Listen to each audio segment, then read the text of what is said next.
Semoga Allah selalu membimbingmu dan biarlah angin menuntun langkahmu.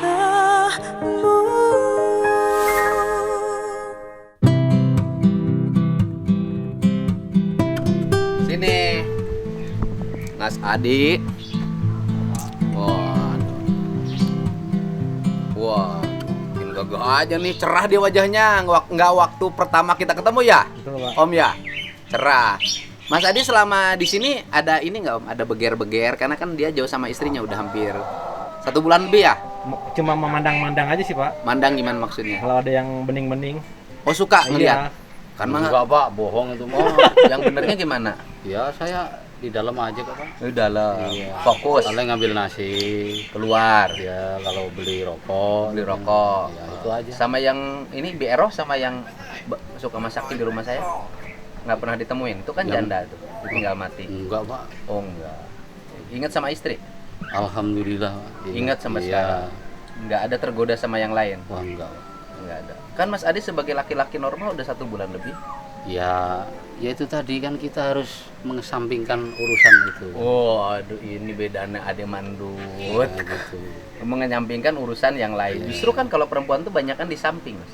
Iya, tapi kita ini kan lagi ada kepentingan. Jadi ya itu tadi kembali ke hawa nafsu tadi. Wah, luar biasa. Jadi hawa nafsu ketemu anak, ketemu istri kita kesampingkan dulu.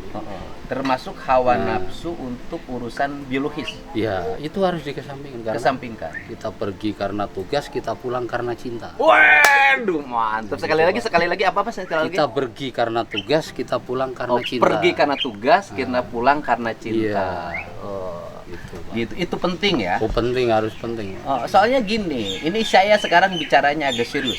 Iya. Agak serius. Betul, Pak. Kan sekarang ini ada tren beragama. Iya. Sangat kuat di Indonesia itu kan. Mm-mm. Simbolisasi keagamaannya sangat kuat. Bahkan politik kadang-kadang menggunakan simbol-simbol agama. Iya, betul. Gitu. Politik kadang-kadang menggunakan simbol agama. Nah, kadang-kadang politik yang menggunakan simbol agama, orang yang berpolitiknya itu menggunakan agama untuk menyerang orang lain untuk kepentingan politiknya. Nah, itulah orang yang mengetahui agama itu hanya sebatas syariat. Waduh. Makanya antara hakikat dan syariat harus seimbang. Jadi biar orang itu tidak menang, oh syariat ini, syariat ini, nah gitu kan. Jadi makanya itu antara hakikat syariat harus seimbang, ya itu tadi, jangan kita ngaji itu hanya ngaji syariat saja. Yang disebut ngaji syariat itu apa sih, Ya Mas? syariat ya baca Quran, sholat, itu Syariat kan itu. syariat. Syar'i. Tapi kita percuma, kita Allahu Akbar tapi ingat di mana-mana. Jadi kita Allahu Akbar itu Allah Maha Besar. Kita itu harus tahu kecilnya kita, Pak. Gitu. Tahu kecilnya kita. Kecilnya kita.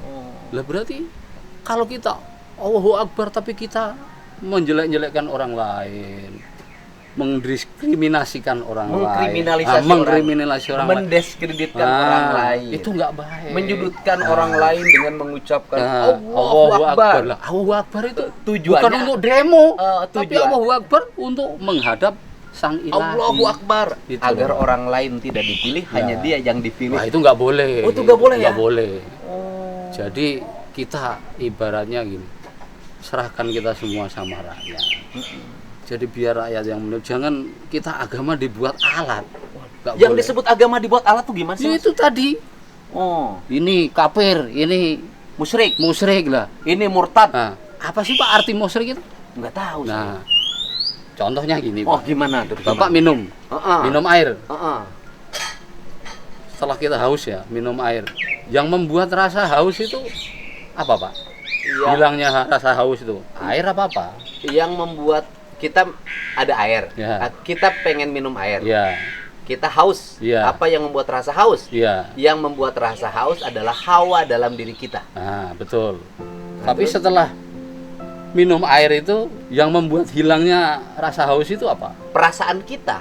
Nah, itu Kalau kita merasa cukup, ya cukup. Nah. Kalau hati kita merasa tidak cukup, pengen minum terus. Nah, itu berarti hawa nafsu. Lah kalau ya itu kalau kita merasa air itu yang membuat kita hilang hausnya, musyrik itu. Musyrik. Iya, berarti kita menyembah air, Wah. bukan menyembah yang membuat air. Jadi kemusyrikan itu adalah faktor yang berasal dari diri Dari kita, diri kita. yang menjadikan benda sebagai sesembahan. Oh, betul. Yang disebut sesembahan itu adalah memuja benda itu, Nah. seolah-olah kita tidak bisa hidup dengan benda itu. Nah, betul. Akhirnya mengeksploitasi benda itu secara berlebihan. Berlebihan. Itu musyrik. Tapi kan kita ini ibaratnya sholat itu jangan mencari pahala, tapi Harus nyari apa sholat? yang mempunyai pahala. Yang Jadi kita sholat cari. itu bertujuan untuk bertemu dengan yang Dengan memiliki yang pahala. memiliki pahala. Pahala penting nggak dalam Itu sholat? ya hidup kan gitu. Pahala penting nggak dalam sholat? Ya enggak kalau bagi saya. Bagi Mas pahala nggak penting. Enggak penting. Yang terpenting adalah bertemu dengan Yang maha hidup, Ma- yang memberi hidup. luar biasa. Karena apa? Keluar masuknya napas kita itu akan dipertanggungjawabkan nanti. Pada Untuk apa keluarnya napasmu dan untuk apa masuknya napas? Itulah hakikat. jadi hakikat itu sudah menuju sang pemilik.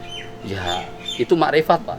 Oh, ma'rifat. Hakikat apa? Ya hakikat ya. Kan ada syariat, ada torekat, ada syariat, Kalau ada hakikat, ada kalau- torikat, ada ma'rifat. Torekat itu kan jalan, torekoh Torikoh jalan. Pertama syariat dulu. Ya syariat.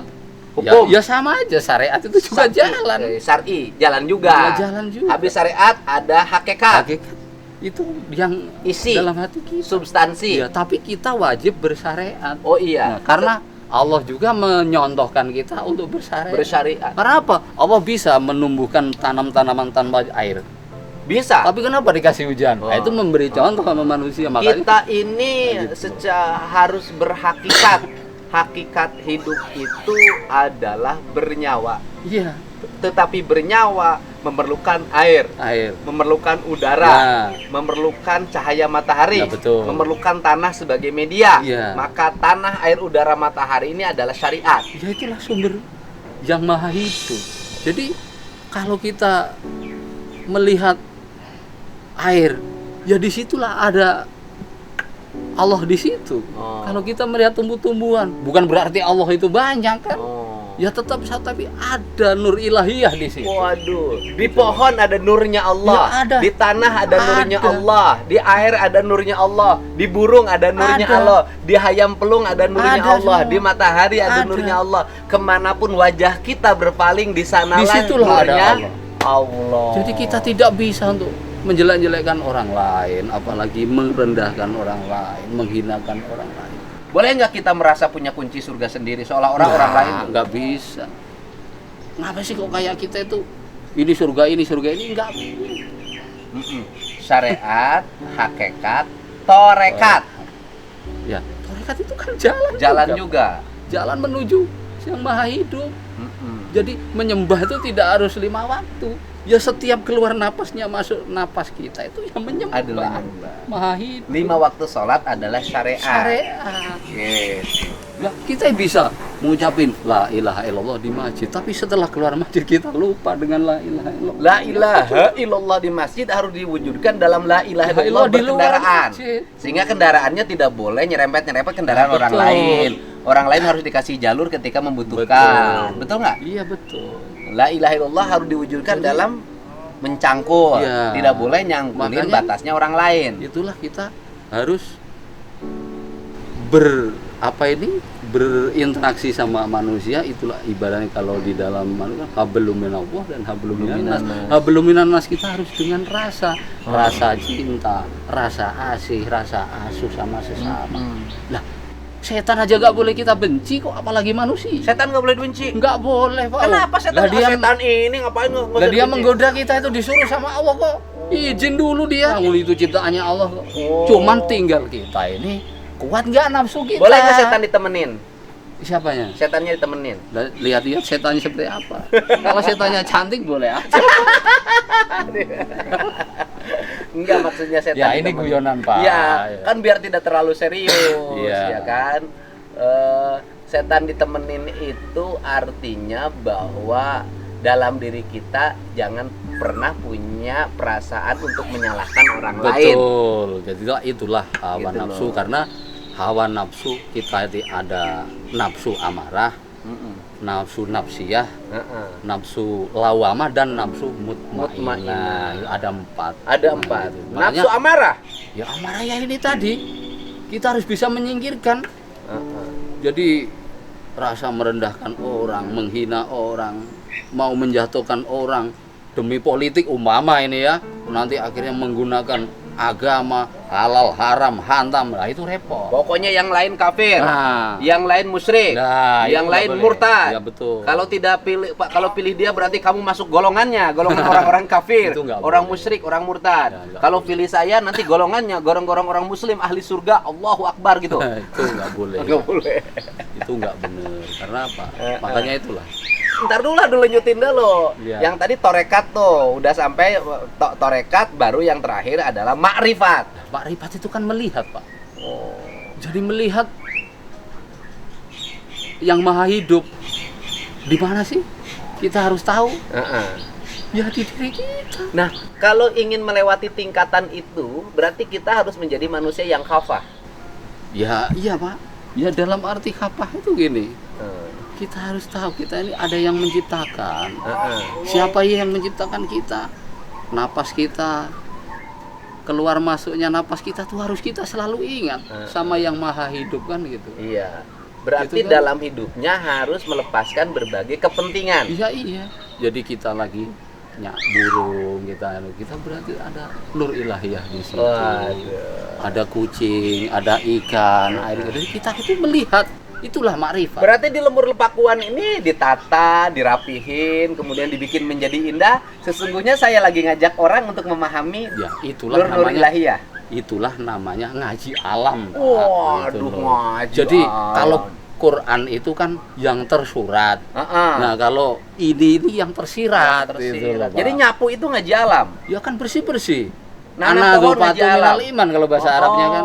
Jadi nanam kebersihan pohon ngaji ilmu. Iya, iya. Masang umul-umul dibikin rapi. Itu iya itu ngaji alam. ngaji alam. Jadi kita melihat air, ngelmuin air itu selalu di bawah, selalu mencari yang di bawah. Tapi begitu air itu mengamuk, Aceh habis, Pak. Oh Terjang iya, tsunami. Pangandaran dulu rusak. Nah, itu kan itu ibaratnya gitu. Ibaratnya. Jadi makanya kita diperjalankan, kadang-kadang guru memerintahkan kita untuk berjalan itu untuk ngaji alam. Kan Ini gitu. kalau cerita, kalau saya kan orang seneng pada nilai-nilai tradisi ya. Itu cerita emas disuruh guru untuk keliling dari kuburan ke kuburan atau dari makam ke makam, dari tempat keramat ke keramat, terus meninggalkan keluarga. Itu sama dengan cerita Bima disuruh Sangkuni itu. Tapi cuma Bima itu bukan Sangkuni, Pak. Durna. Oh, Dorna. Ya. Oh, dia saya salah. Nah, ya itu disuruh Oh, gimana tuh? mencari Disuruh Dorna. air Salah, perwito suci kan gitu. jadi Bima itu disuruh Durna. Dorna itu tujuannya nipu kan? Ya nipu, tapi karena Biar keyakinan biar Bimanya mati, Mati, tapi- ketika masuk hutan. tapi karena keyakinannya dia, Heeh. itu kan ya bangkit dari keyakinan. Di akhirnya Jadi nggak ketemu Tuhannya. nah, dia ketemu Di hutannya nggak ketemu. Nggak ketemu, di Akhirnya lautnya baru kok ketemu. masih hidup juga, disuruhlah ke laut. laut. Bertemulah di Dewa laut dengan siapa? Ruci. Dewa Ruci. Nah, gitu. Jadi itulah hakikat. Dewa Ruci ceritanya naga Baruna. Ya, jadi dia ditelan di situ, Heeh. diselamatkan, akhirnya dia kan ketemu. Akhirnya dia menjadi Dewa Ruci. Ya, kalau dalam Islam ya dikatakan wali lah gitu, kan gitu. Jadi dari situ bisa memberikan contoh bahwa janganlah kamu berburuk sangka. Nah, nggak boleh. Disuruh ditipu aja masih dilaksanakan Masih karena dilaksanakan. guru. Karena guru Tapi pada akhirnya juga bertemu dengan hakikat hidup. dengan hakikat hidup. Itulah Bima. Nah, itulah. Jadi sebenarnya semua itu kan simbol-simbol kan gitu loh. Oh, ini gambar ini simbolnya ini. Kalau kita bisa ya itu tadi. Kalau belajar dari simbol-simbol Bima, simbol-simbol Dorna, Sengkuni, Rama, Rahwana, itu simbol-simbol kemusyrikan. Lah itu tadi yang saya katakan, Pak.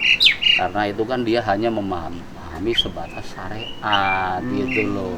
Jadi oh ini haram, ini haram kan gitu. Ini boleh, ini enggak. Nah, itu kan itulah makanya ya repot kalau kita udah hanya sebatas itu ngaji. Makanya antara hakikat dengan syariat harus seimbang. Iya. Gitu, Kenapa Pak. saya melakukan pertanyaan-pertanyaan yang bersifat menggali sama Mas Adi adalah bahwa beragama dengan nilai-nilai substansial yang di dalamnya meletakkan diri pada keikhlasan, kemudian berserah diri pada Allah Subhanahu wa taala, mengikuti nilai-nilai yang diajarkan melalui pesan-pesan moral Tuhan melalui pesan alam, Iya, ya kan?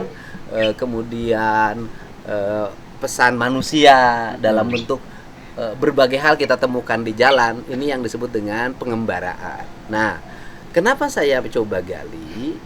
Karena ada peran penting dalam kasus Vina itu. Kasus Vina itu pada akhirnya saya menemukan itu bukan hanya persoalan kasus hukum, bukan hanya persoalan kasus kecelakaan, bukan hanya kasus kriminalisasi yang melanggar nilai-nilai kemanusiaan, walaupun kriminalisasi itu dilegalkan melalui putusan pengadilan menurut saya. Tetapi di balik itu adalah ada pesan-pesan substansial yang disampaikan, yaitu pesan-pesan spiritual. Pesan spiritual yang ini bukan klinik berbentuk ramalan, tapi perjalanan spiritual manusia yang bernama Mas Adi. Jadi Mas Adi ini mengalami perjalanan spiritual, pengembaraan dari tempat ke tempat, keliling Jawa berjalan kaki karena titah gurunya. Kemudian bertemulah dengan peristiwa terjatuhnya Eki dan Vina. Dan Mas Adi menjadi saksi kunci dan mukanya cerah sampai sekarang, masih tinggal di rumah saya. Mungkin tanggal 4 nanti ada mulai dibuka sidang, mungkin minggu depannya jadi saksi, akan saya utamakan saksi lebih dulu.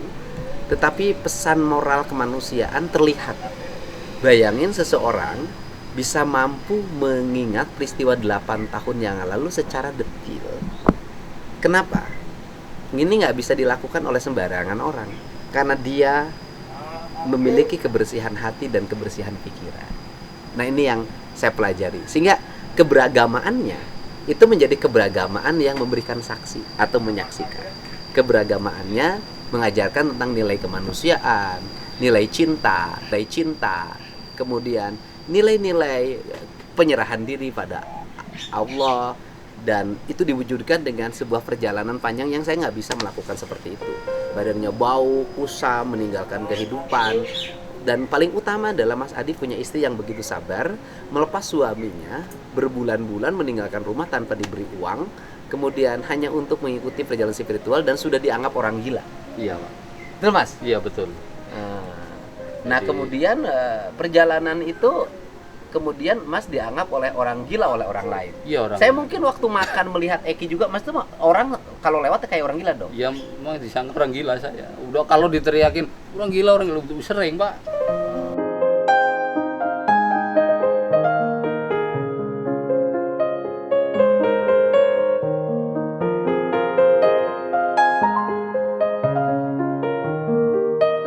Anak-anak kecil kan. Maneh gelo, maneh gelo. Iya, orang gila, ada orang gila gitu. Jadi ya kita kan harus menguji kesabaran kita. Kalau kita nggak sabar menghadapi apa yang diteriakin orang, yang penting kan kita nggak dianggap gila sama yang maha hidup. Kita gilanya gila sama yang maha hidup, tapi bukan kita menggila-gilai enggak. Yang penting kita nggak dianggap gila sama yang maha hidup, karena tujuan kita bukan dengan manusia. Tujuan kita sama yang maha hidup.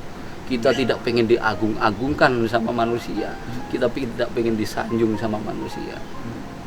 Jadi biarlah orang itu berkata apapun, yang penting hati kita selalu bersandar sama yang maha kuasa, sama yang maha hidup. Jadi itu tadi, kita harus bisa menemukan jati diri kita, kemana kita harus kembali nanti kan gitu. Karena kalau kita nggak tahu jalan kembali, kita akan kesasar nanti. Karena kita apa? Ada kematian, ada kehidupan setelah kematian. Jadi di situ kita ada pertanggungjawaban. Ya kalau jasad kita akan hancur, tapi ruhaniah kita pasti akan menghadap Sang Maha Pencipta. Karena setelah kita meninggal, ruhaniah kita tuh langsung dalam genggaman yang maha hidup.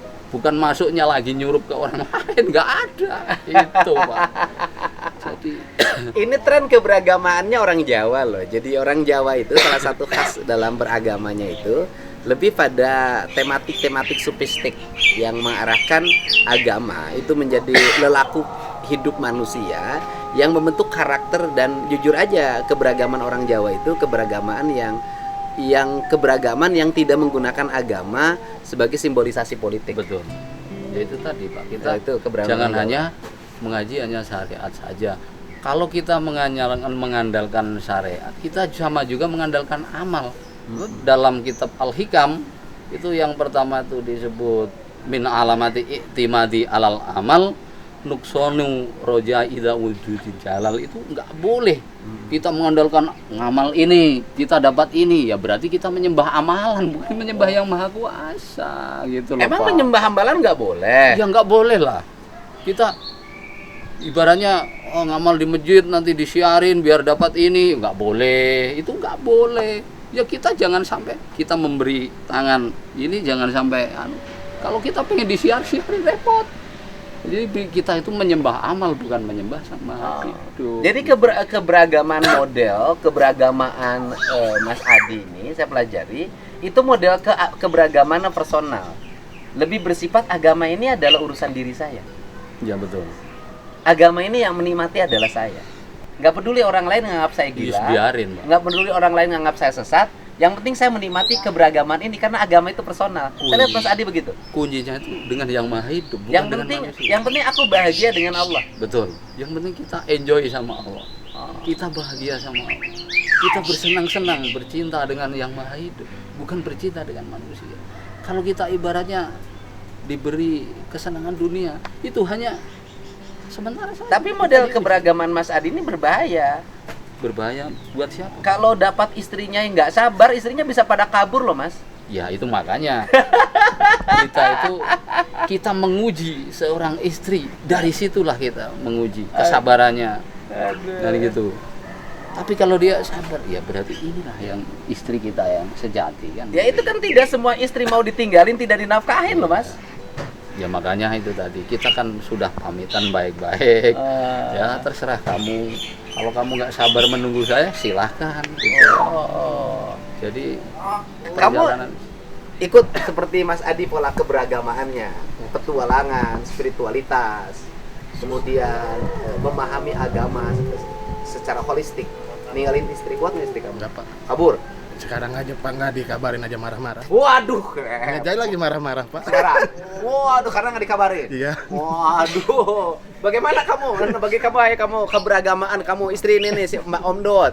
Om Dot, kalau si Om Dot jadi petualang, keberagamaan kira-kira ninggalin istri gimana kira-kira? Belum tentu bisa, Pak. Belum tentu bisa Belum ya. tentu bisa.